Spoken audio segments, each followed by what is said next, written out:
Hier soir soufflait comme un parfum d'enfance dans la cour du château de Joux.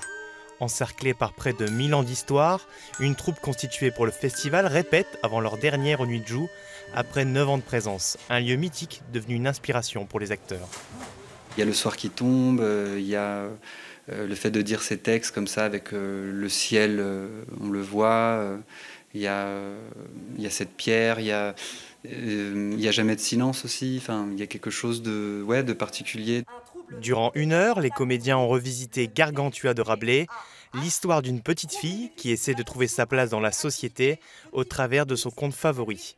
Une pièce qui fait l'unanimité.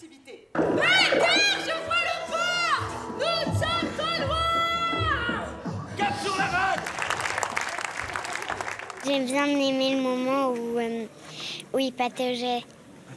C'était drôle. Génial, c'est une troupe, des acteurs vraiment ayant un répertoire complètement éclectique et fabuleux. Pour la mise en scène de ce voyage oscillant entre fantastique et réalité, les murs du château ont eu leur importance. On apprend, nous qui faisons du théâtre, dont c'est le métier, à être humble et à laisser le lieu s'exprimer et parler, quoi.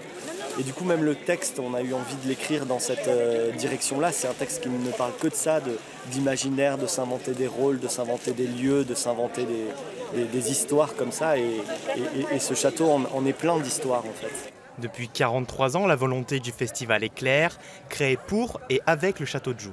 Les créations donc, théâtrales dialoguent vraiment avec le château. Donc en fait, il y a vraiment une harmonie qui s'installe entre le lieu et les spectacles, puisque ce sont des créations qui sont uniquement créées pour le lieu, le château de Joux. Le festival des Nuits de Joux se termine le 12 août. Il n'est donc pas trop tard pour découvrir ou redécouvrir la beauté des lieux.